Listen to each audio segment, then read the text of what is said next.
Ei, você, você mesmo, você que é cidadão de bem? Então, eu tenho um recado de Jesus para você. Você vai comemorar o Natal este ano, vai? Então, Jesus falou que ele não está afim, né? Ele mandou pedir que você não comemore o aniversário dele, porque ele não está afim de festa, ele não está afim de ser chamado por você, ele não quer. Na realidade, assim, já faz alguns anos que ele anda indisposto com esse negócio de festa, justamente porque a maioria das pessoas que dizem comemorar a festa dele passa o ano inteiro falando coisas que ele abomina. Então, como ele não gosta de hipocrisia, esse ano ele está, enfim, definitivamente indisposto, mal-humorado. Quando Jesus fica zangado, é assim uma coisa horrorosa. Ele, na realidade, este ano ele ficou muito frustrado por conta das mensagens que o pessoal andou compartilhando, sobretudo no período eleitoral, mensagens ofensivas, como, por exemplo, bandido bom é bandido morto, mamadeira de piroca, kit gay, enfim. E também nessas coisas horrorosas que vocês votaram para a política brasileira. Isso tudo deixou ele possesso, ele tá assim virado, e aí ele definitivamente ele não vai querer participar de festa nenhuma. Na realidade, ele parece estar organizando um boteco com uma galerinha assim, umas putas, travestis, sabe essa gente que vocês acham que tem que morrer, que vocês não gostam, que vocês falam que não tem direito nenhum porque não são humanos direitos, sabe esses papos que vocês falam? Então, ele resolveu se reunir com essa gente. Ele até me convidou, mas eu não vou falar pra vocês onde é que a gente vai se encontrar, porque ele não quer ver vocês. Então, assim, sei que vocês já compraram as coisas para comemorar, já prepararam o peru, já prepararam um monte de coisa. Então vocês podem fazer a festa, mas não para ele, tá? Não para ele, porque senão ele vai ficar putíssimo da vida, sabe? Quando ele fica puto da vida, uma catástrofe de nível internacional é perigoso acontecer. Então é bom não irritá-lo. Sei lá, comemorar o aniversário do Hitler, do Bolsonaro, enfim, dessa gente que vocês gostam, mas ele pediu pra você não comemorar o aniversário dele, tá bom? Até mais. Tchau e um Feliz Natal pra vocês.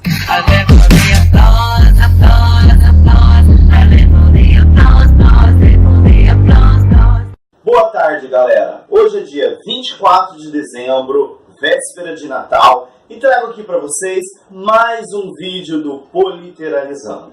Para quem não me conhece, eu sou Dário Neto, doutor em literatura brasileira, professor de teoria literária na Unespar e amante da literatura. E Politeralizando é um vídeo sobre política e literatura que hoje escolheu falar justamente desse momento festivo que é o Natal. Daí, a primeira pergunta que você pode fazer é: qual a relação entre o Natal, política e literatura? Ora, a primeira questão, então, é: a relação entre Natal e política às vezes parece uma grande dúvida justamente por conta da concepção que a gente tem de política. Uma concepção bastante limitada que acha que política tem que ver apenas com o Congresso Nacional, com prefeitura, com governo de estado, e não. A gente já fez um vídeo sobre isso, o primeiro vídeo, o vídeo introdutório, em que discute, apresenta o conceito amplo da palavra política. Então, nós somos animais políticos e, portanto, tudo que fazemos, tudo que participamos, também é político. Nesse sentido, então, os dois principais aspectos políticos do Natal é, primeiro, o seu aspecto religioso. Vivemos numa sociedade milenarmente cristã e, portanto, o cristianismo nos organiza politicamente como sociedade. A despeito de qual seja a concepção religiosa de qualquer uma das pessoas, historicamente estamos organizados por esse sistema religioso que é o cristianismo. Nesse sentido, então, o Natal, sendo uma festa cristã, ele é mais que religioso. Ele se torna, portanto, uma festa de caráter político e identitário. Um outro aspecto tem que ver exatamente com a movimentação econômica que o Natal desperta, organiza, movimenta. né? A gente sabe muito bem que agora, dezembro, a galera recebeu o seu 13º, enquanto a gente ainda tem 13º, né? Além de pagar contas, além de, enfim, cobrir dívidas feitas do ano inteiro, também usamos esse dinheiro para poder comprar roupa nova, comida, fazer um passeio, fazer uma viagem, enfim. Gastamos mais no final do ano, até com reservas econômicas que fazemos durante o ano todo, justamente por considerar esse momento um momento propício a isso. Então o mercado está bastante agitado, muita gente consumindo. Isso faz, portanto, dar um caráter político do Natal na medida em que ele movimenta economicamente toda a sociedade. Ora, qual a relação, então, entre o Natal e a literatura? Daí, a questão que a gente faz é, será que necessariamente o Natal é bom para todo mundo? Será que necessariamente as pessoas têm as suas mesas fartas na época do Natal? Ou essa fartura para alguns significa fome, dor, tristeza para muitos outros? Este é o tema da literatura. Veja, a literatura, portanto, ela costuma jogar luz em questões que são apagadas, silenciadas, ignoradas. Esse é um momento propício a isso também. Nós, por conta do nosso sentimento bom, por conta do fato de queremos ter esse sentimento, que é um sentimento legítimo, nós também não queremos ser perturbados no nosso conforto. Este é um momento em que apelamos cada vez mais para o conforto. Sabemos, por exemplo, de toda a discussão política que teve o ano inteiro, que dividiu familiares, enfim, pessoas romperam amizades, e que agora elas vão ser obrigadas, sobretudo no âmbito familiar, a dividirem o mesmo peru, o mesmo arroz com uva passas, a mesma cerveja e por aí vai. Esse é o momento em que as pessoas, em nome de um conforto afetivo, um bem-estar coletivo, as pessoas refazem essas amizades rompidas, essas tensões, elas abandonam, e aí tudo isso em nome do conforto. Esse conforto, portanto, vai também nos fazer ignorar coisas que são cruciais na nossa sociedade. Qual que é o papel da literatura? É não nos deixar esquecer desse momento. Ainda que possamos esquecer agora, mas nos outros meses, ao lermos esses textos, provavelmente produzidos nesse período do Natal, ele nos perturba para nos fazer repensar justamente esse momento. E aí, eu trouxe três autores brasileiros que trouxeram, portanto, essa reflexão em contos que eles escreveram. O primeiro deles, o Mário de Andrade, paulista, nascido em 1893 em São Paulo e falecido em 1945. E o texto deles se encontra neste livro, os 100 melhores contos brasileiros do século, organizado por Ítalo Morricone, e que faz parte do chamado Contos Novos do Mário de Andrade. Um outro autor também que vai discutir esse tema é um escritor do Espírito Santo, famoso pelas suas crônicas, que é o Rubem Braga, nascido em Espírito Santo em 1913, falecido no Rio de Janeiro em 1990, e que deu uma grande contribuição, sobretudo em crônicas, e especificamente ele escreve um conto de Natal, que ele publica num livro de contos que só trata desse tema, que se chama Nós e o Natal.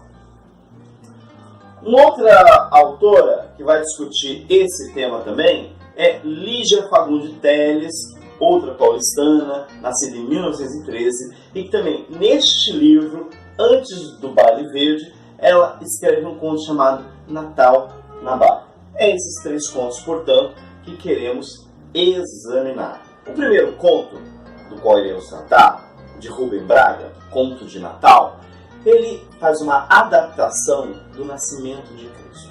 Trata-se da história de uma família, o pai, a mãe e o filho de 6 anos, que estão buscando lugar. Não se sabe ao certo o que, de onde eles estão vindo, se estão fugindo. O conto não nos dá essa informação. Só se sabe que eles estão atravessando uma fazenda em busca de um lugar para se esconder.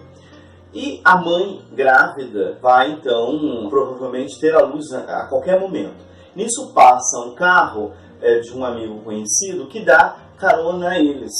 E eles acabam, com a chuva forte que são pegos no meio do caminho, eles se veem obrigados a se esconder numa estrebaria. É lá que a criança vai nascer. E aí o rapaz, que é compadre deles, que os ajuda, lembra ao amigo que aquela noite é noite de Natal. E o pai, virando para a esposa, então brinca, fala assim, vamos dar o nome dele de Jesus Cristo, porque ele nasceu na noite de Natal.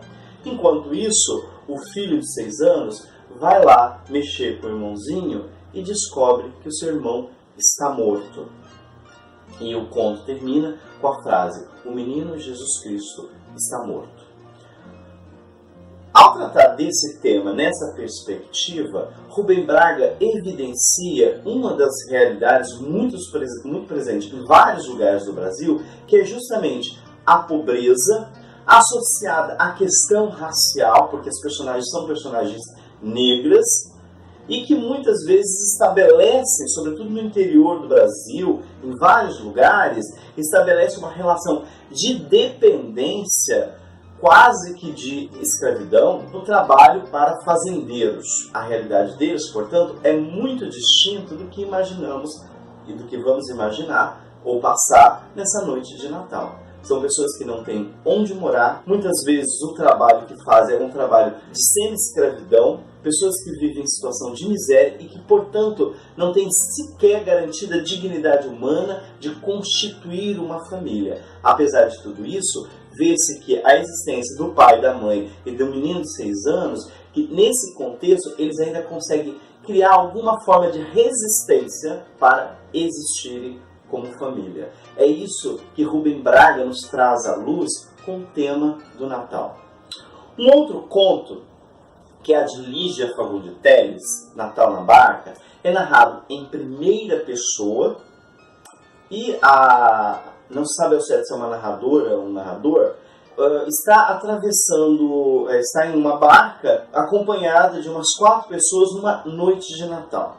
E ali, ela, descrevendo as pessoas presentes, ela observa uma mulher com uma criança no colo. E sente vontade de dialogar com ela, mas não vê o motivo, até que a mulher acaba puxando o papo, elas começam a conversar, e a mulher fala da sua vida. É uma mãe, criança nos braços, que perdeu, há um tempo atrás, perdeu um filho de 4 anos, que morreu porque pulou de um muro, e depois foi abandonada pelo marido. Então, uma mãe abandonada que tem que criar aquela criança. E ali, conversando exatamente sobre esses acontecimentos tristes da sua vida, a narradora tem a impressão de que a criança que está ao seu colo já está morta, mas ela prefere não falar nada.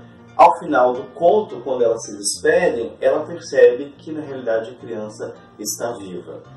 Com esse conto, a Lídia traz para nós a reflexão de outra situação. Agora já não é mais uma família constituída e que resiste à miséria, à pobreza e ao racismo. Agora é uma mulher, uma mãe, que foi abandonada pelo marido e que ressignifica a sua vida com a criança no colo a partir desse abandono. Então, Lídia nos traz uma outra perspectiva diferente de Rubem Braga, justamente das inúmeras mulheres que são abandonadas pelos seus maridos e são obrigadas a criarem essas crianças sozinhas. Geralmente mulheres pobres que têm que trabalhar e vivem em situação de miséria e destroem a sua saúde justamente por conta dessa triste realidade. Um outro conto, o do Mário de Andrade, traz exatamente um outro cenário para nós. Agora já não é mais o tema da pobreza que vai determinar o conto. É uma família burguesa em que o pai morreu há pouco tempo. O conto é narrado em primeira pessoa, quem narra é o filho, o Juca, e que, ao fazer referência, ele diz que o pai era alguém muito amargo, sem graça, e que nunca se preocupou em dar felicidade à família. Ele vai tratar do tema do Natal justamente porque ele resolve então naquele primeiro Natal que eles iam passar sem o pai, ele resolve propor que se coma um peru. O peru tem um significado para a família de festa. Então toda festa realizada por essa família burguesa é assado um peru e motivo então para trazer toda a parentada que vem por conta do peru e se confraternizam. Mas aquilo que parece ser uma festa, uma confraternização, acaba sendo, sobretudo para a mãe do Juca, um trabalho árduo, dobrado, que não lhe dá nem o direito de comer sossegadamente um pedaço do peru. Porque as visitas não só comem, como também resolvem levar uns embrulhinhos para quem não pôde ver. E com isso, a mãe só fica com os ossos.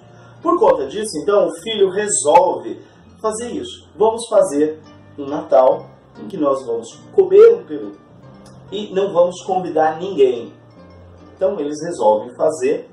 Só estão em 5 pessoas, a mãe, a tia e os 3 irmãos, os 2 irmãos. Resolve então fazer esse almoço, essa ceia de Natal, após a missa do galo. Então não é almoço, é janta, mas é uma ceia de Natal após a missa do galo, em que eles vão então confraternizar este momento, um momento em que eles podem desfrutar do peru sem a perturbação da parentada e sem o risco de ter que ficar só com os ossos. Mas aí acontece justamente aquilo que Juca estava evitando, que é o momento em que a mãe é servida pelo filho e servida de forma bastante abastada, com grandes pedaços do peru. A mãe começa a chorar, a tia chora, a irmã chora, e aí ele xinga porque ele também não quer chorar. E aí a memória do pai se manifesta. E começa-se a travar, portanto, uma batalha entre 2 mortos, o pai e o peru. E vou ler aqui um trecho rapidinho para vocês, em que ele vai dizer o seguinte: principiou uma luta baixa entre o peru e o vulto de papai.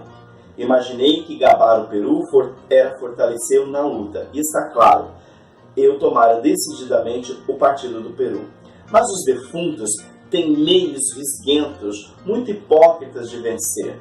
Nem bem gabei o peru e a imagem de papai cresceu vitoriosa, insuportavelmente obstruída. Só falta papai. Então começa-se a travar essa batalha entre os dois, e aí Juca tem a seguinte estratégia. Ao invés dele elogiar, falar do peru, ele resolve então elogiar a memória do pai. E à medida em que eles vão falando do pai, a imagem do pai vai sumindo, se tornando uma estrelinha lá no céu, e apenas sobra o peru. Como ele diz aqui, papai virara santo, uma contemplação agradável, uma inestorvável estrelinha do céu. Não prejudicava mais ninguém, puro objeto de contemplação suave. O único morto ali era o peru, dominador, completamente vitorioso.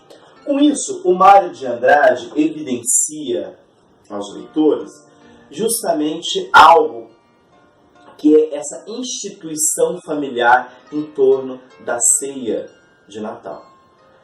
Portanto, ali está presente a figura do pai, a figura da mãe, a família, a comida, que é justamente esse imaginário que Natal envolve. E esses 3 autores têm em comum justamente invocar essa imagem a partir de uma ressignificação disso tudo. Então, no caso do Mário de Andrade, o pai está presente pela morte. Ele é uma figura ausente e que faz com que a família se ressignifique. Ressignifique-se com um certo medo, um certo receio. E a batalha ali é praticamente uma batalha edipiana em que o filho quer aniquilar de vez a imagem do pai ao propor uma ceia que seja confraternizada com um peru. E a batalha de 2 mortos, portanto, se estabelece. E com isso vai evidenciar o quanto que esse modelo familiar é um tanto quanto questionável e serve muitas vezes mais para violentar do que para criar um clima de festividade e de bem-estar social. Ora, esses 3 contos incomodam porque nos faz perceber justamente aquilo que não queremos nessa noite de Natal. Perceber que o que nós chamamos de felicidade é tristeza para muita gente. Se nós podemos consumir, muitas pessoas estão passando fome. Se nós podemos comer, muitas pessoas estão em situação de miséria. Se nós temos onde morar, muitas pessoas sequer têm um teto para protegê-las. E ao fazermos então uma comemoração de Natal, nós tendemos a esquecer essa realidade. Uma realidade que no ano que vem provavelmente vai se agravar. Que provavelmente vai devolver o Brasil ao nível da miséria e da pobreza. Muitas famílias provavelmente sequer vão ter o direito de desfrutar essa noite de Natal. O Natal é um momento importante para a gente pensar o quanto que a gente é hipócrita. Por quê? Porque nós estamos preocupados única e exclusivamente com o nosso próprio rabo. Temos comida na mesa? A família está se reunindo? Está tudo bem? Nós não nos preocupamos, por exemplo, como faz lembrar o próprio Mário de Andrade, que para aquela comida estar na mesa, nossa mãe, nossa esposa, alguma mulher teve que ralar a barriga, teve que doer os braços para poder garantir aquela comida. Nós não nos preocupamos se de fato as pessoas estão ou não bem. O mais importante é que ela não nos perturbe na noite de Natal. Por que Natal? E porque é Natal, nós precisamos então estar no conforto da nossa bolha, do nosso egoísmo, para comemorar o nascimento de Jesus Cristo, que a gente às vezes esquece que nasceu numa estebraria. A literatura, portanto, está para fazer do Natal esse momento político que nos ajuda a refletir o que de fato comemoramos, quem comemoramos. Uma boa tarde para vocês.